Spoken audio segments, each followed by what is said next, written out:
Hello दोस्तों, नमस्कार, जय माता दी। आप सभी का स्टडी विद अजय पर स्वागत है। आज का ये जो वीडियो है सभी के लिए महत्वपूर्ण होने वाला है, क्योंकि इसमें हम चर्चा करने वाले हैं वर्ग 3 के विज्ञापन के बारे में, जिसका विज्ञापन कल जारी हो चुका है। और उससे संबंधित सारी जानकारी, जो महत्वपूर्ण जानकारी है, जो आपको मालूम होनी चाहिए, उस सारी जानकारी हम आपको इस वीडियो में देने वाले हैं। इसकी योग्यता, आयु, सिलेबस, सारी चीज़ों पर और पदों की संख्या कितनी है, सारी चीज़ों पर हम यहाँ पर चर्चा करने वाले हैं। तो वीडियो को आप अंत तक जरूर देखिएगा। अगर वीडियो अच्छा लगे तो वीडियो को लाइक करिएगा, चैनल को सब्सक्राइब जरूर करिएगा। तो आप सबको सबसे पहले मैं ये बता देता हूँ कि ये जो विज्ञापन है यह वर्ग 3 की जो चयन परीक्षा है उसके लिए है। इससे संबंधित जो पात्रता परीक्षा है वह पहले 2 बार हो चुकी है। 2020 वाला एक पेपर हो चुका था, 2023 वाला एक पेपर हुआ था। इसमें तो 2 पेपर इसके हो चुके हैं। तो जिन लोगों ने पात्रता परीक्षा पास कर ली है, वही जो क्वालिफाइड हैं, वही जो कैंडिडेट्स हैं इसमें अप्लाई कर सकते हैं। सिर्फ अन्य कोई भी इसमें अप्लाई नहीं कर पाएगा। तो फॉर्म भरने की जो शुरुआत तिथि है, प्रारंभ तिथि है 18 जुलाई, यानी 18 तारीख से, इसी महीने को अभी 18 तारीख से फॉर्म भरना शुरू हो जाएंगे। और फॉर्म भरने की जो अंतिम तिथि है वह अंतिम तिथि 1 अगस्त है। ठीक है, 1/8 तक, यानी 1 अगस्त तक फॉर्म आपके भरे जाएंगे। साथ ही साथ अगर फॉर्म में आपको कोई संशोधन करना है तो फॉर्म भरने के साथ ही, आप फॉर्म भरने के साथ उसमें संशोधन कर सकते हैं। और अंतिम तिथि के 5 दिन का और अतिरिक्त समय इसमें आपको दिया जाएगा, जिसमें आप इसमें संशोधन कर सकते हैं। साथ ही इसमें परीक्षा की तिथि भी क्लियर कर दी गई है कि कब से आपकी परीक्षा चालू होगी। तो 31 अगस्त 2025 तब संडे के दिन से आपकी परीक्षा शुरू हो जाएगी। परीक्षा जो है, देखिए आप यहाँ देख सकते हैं, 31 अगस्त 2025 से आपकी शुरू हो जाएगी। 2 पालियों में परीक्षा का आयोजन यहाँ पर किया जाएगा। 2 घंटे का समय यहाँ पर रहेगा। साथ ही साथ इसमें 100 प्रश्नों की परीक्षा आपसे यहाँ पर ली जाएगी। उसके संबंध में, सिलेबस के संबंध में हम आपसे इसी में आगे इसमें चर्चा करेंगे। अभी हम जो महत्वपूर्ण जानकारी है उसको यहाँ से देख लेते हैं। तो ये विज्ञापन की प्रारंभ तिथि और अंतिम तिथि हो गई। इसके बाद हम बात करेंगे इसमें आयु की, कि आयु इसमें कितनी है। तो जिस तरीके से वर्ग 2 में आयु थी, जो न्यूनतम आयु थी वह आपकी 21 वर्ष होना अनिवार्य है। जो न्यूनतम आयु है वह 21 वर्ष होना चाहिए। और आपकी जो अधिकतम आयु है, अगर आप अनारक्षित वर्ग से पुरुष हैं तो आपके लिए 40 साल है। बाकी आप चाहे महिला, स्थायी निवासी MP के हों, या OBC, SC, ST, EWS कोई लाभ आप ले रहे हों, आपको यहाँ पर 35 साल यहाँ पर उम्र आपकी रखी जाएगी। साथ ही साथ अगर आप अतिथि शिक्षक हैं तो जिस कैटेगरी में आते हैं उसमें आपको 9 साल की यहाँ पर छूट अतिरिक्त आपको दी जाएगी। तो ये आयु सीमा हो गई, यानी मिनिमम आयु 21 साल, और जो अधिकतम आयु है वह 40 से 45 साल है नॉन गेस्ट वालों के लिए। और गेस्ट वालों के लिए +9 इसमें और ऐड कर दीजिएगा। तो ये आयु इसमें हो जाएगी। इसके बाद आयु हो गई है। आयु के बाद हम बात करते हैं मिनिमम क्वालिफाइंग मार्क की। मिनिमम क्वालिफाइंग मार्क इसमें कितना रहने वाला है उस पर हम यहाँ पर चर्चा करने वाले हैं। तो इसका जो मिनिमम क्वालिफाइंग मार्क है वह SC, ST, OBC, EWS सभी के लिए 40%, यानी 100 में से 40 अंक आपको यहाँ पर लाना अनिवार्य है। 100 में से 40 नंबर आपको लाना होगा, तभी आप यहाँ पर मेरिट में शामिल किए जाएंगे। इसी प्रकार से अगर अनरिजर्व की या सामान्य कैटेगरी की बात करें तो सामान्य कैटेगरी वालों को 50% नंबर लाना, यानी 100 में से 50 अंक लाना यहाँ पर अनिवार्य है। अगर आप 50 अंक लाते हैं तो आपको मेरिट में शामिल यहाँ पर किया जाएगा। तो ये मिनिमम कट ऑफ है। क्वालिफाइंग मार्क जो है वह 40 नंबर और 50 नंबर यहाँ पर है, इतने लाना आपको ज़रूरी है। इसके बाद अगर हम बात करें इसके वेतनमान की क्या होती है, तो MP में जो प्राथमिक शिक्षक का पद है उसके जो न्यूनतम वेतनमान है वह 25,300 रुपये इसका बेसिक होता है। और प्लस इसमें महंगाई भत्ता यहाँ पर जोड़ा जाता है। बाकी 70, 80, 90% का जो नियम चलता है उस हिसाब से वेतन जो है लागू की जाएगी, जो अभी नियम वहाँ पर चल रहा है। तो ये वेतन से संबंधित और मिनिमम क्वालिफाइंग क्या होता है उससे संबंधित सारी जानकारी यहाँ पर हो गई है।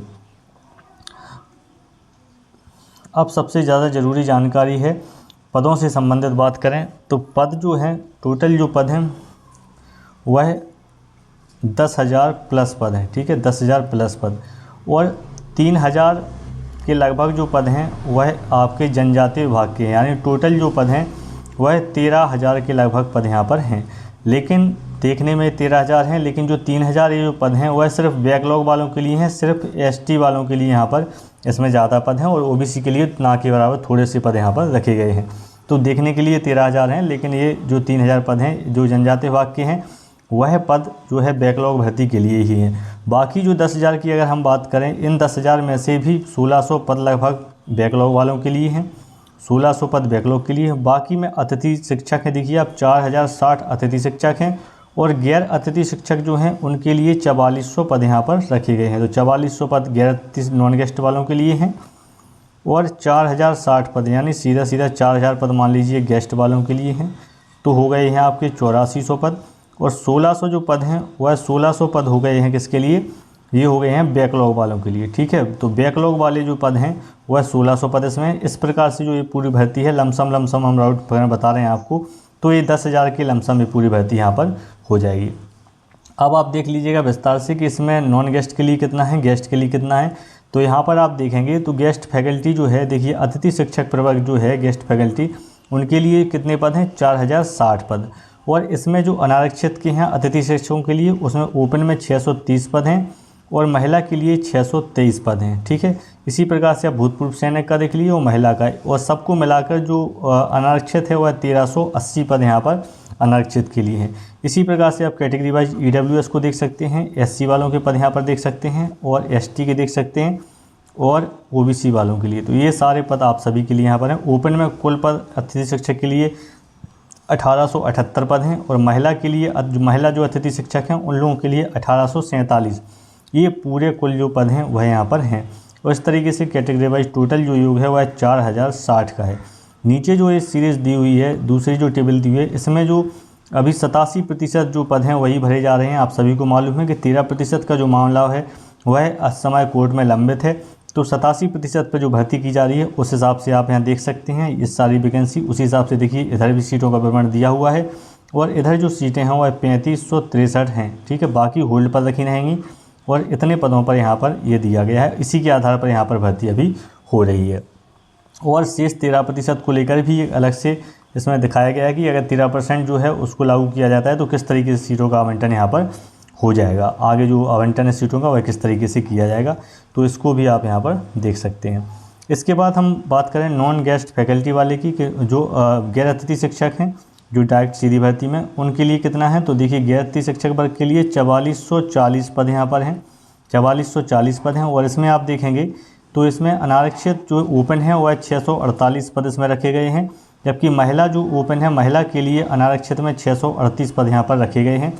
इसी प्रकार से एक्स सर्विसमैन के लिए 83 पद ओपन में हैं और 74 पद महिला के लिए हैं।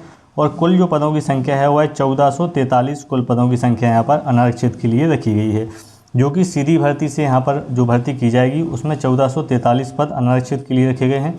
साथ ही साथ जो EWS है, तो EWS भी कैटेगरी वाइज देख सकते हैं, 469 टोटल पद हैं, सारे पद मिलाकर, ओपन महिला, एक्स सर्विसमैन, ओपन महिला सब मिलाकर।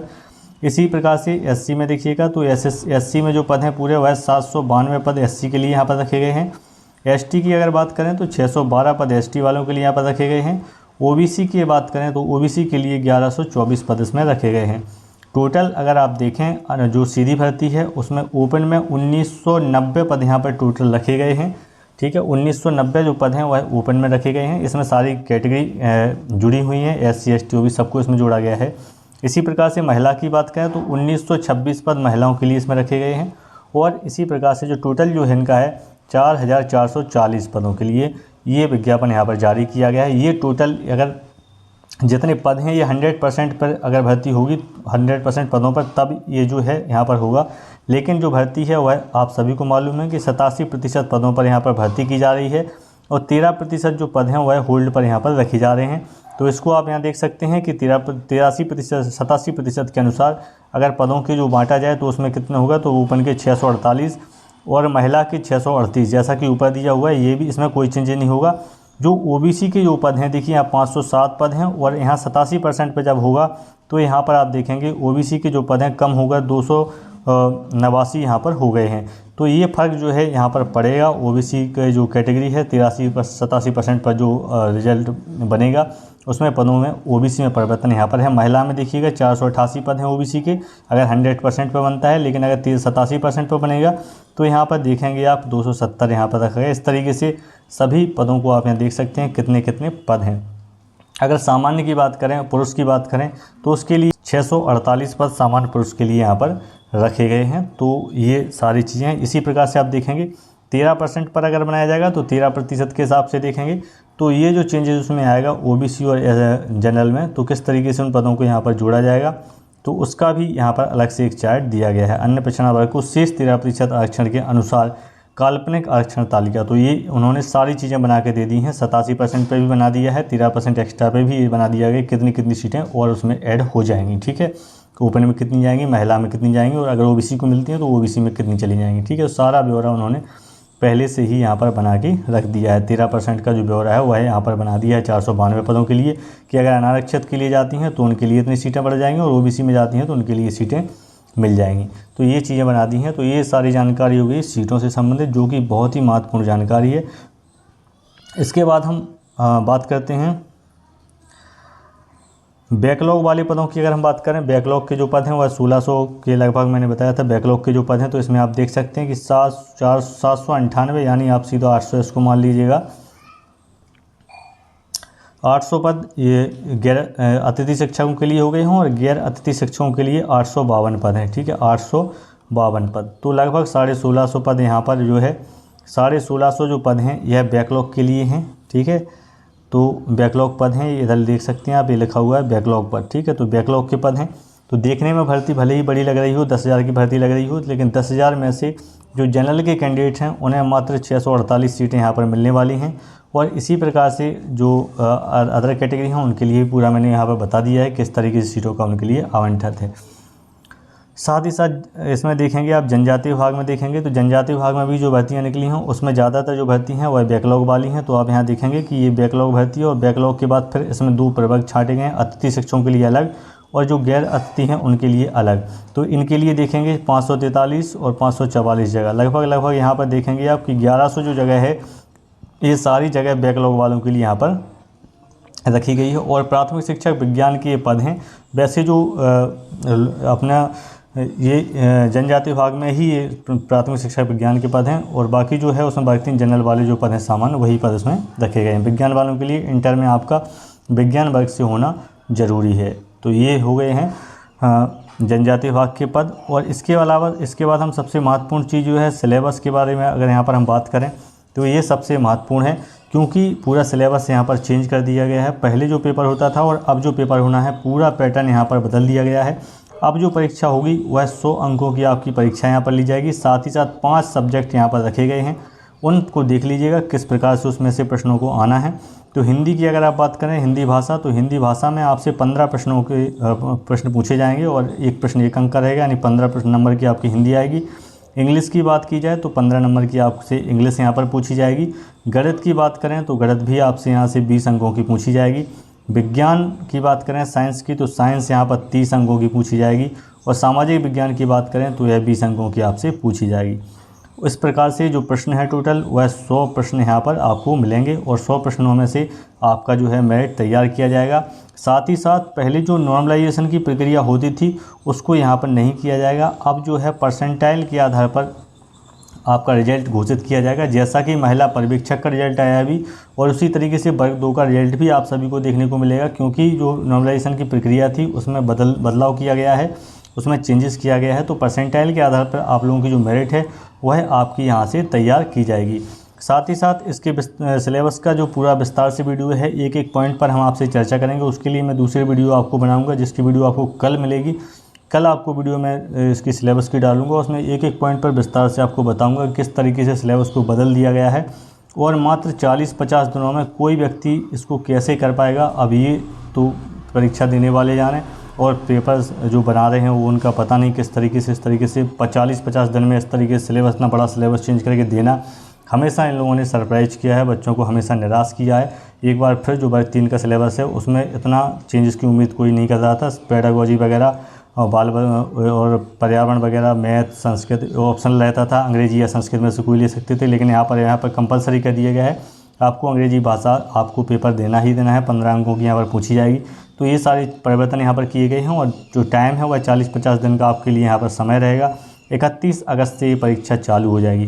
तो ये सारी कुछ महत्वपूर्ण जानकारी है जो आपको संक्षिप्त में आपको दे दी है, जो आपको जानना ज़रूरी हो है कि कितने पद हैं इसमें, किस प्रकार से पदों की संख्या रखी गई है, और सिलेबस में क्या चेंजेस हो गए हैं उसकी जानकारी है। सिलेबस से संबंधित सारी जानकारी के लिए मैं कल दूसरा वीडियो बनाऊंगा, जिसमें मैं सिलेबस पर ही पूरी चर्चा करूंगा और आपको बताऊंगा कि आपको किस तरीके से उसमें पढ़ना चाहिए, और सिलेबस में आपका सिलेबस में पॉइंट क्या क्या है, हर सब्जेक्ट में कौन कौन से आपके टॉपिक्स हैं जो आपको आना है, उसके बारे में हम आपसे चर्चा करेंगे। उम्मीद है वीडियो आपको पसंद आई होगी। वीडियो अगर पसंद आई हो तो चैनल को लाइक कर लीजिए, वीडियो को लाइक करिएगा और चैनल को सब्सक्राइब आप ज़रूर कर लीजिएगा, ताकि ऐसे ही महत्वपूर्ण अपडेट्स जो हैं वह आपको मिलते रहें। मिलते हैं नेक्स्ट वीडियो में कुछ महत्वपूर्ण अपडेट्स के साथ। नमस्कार, जय माता दी।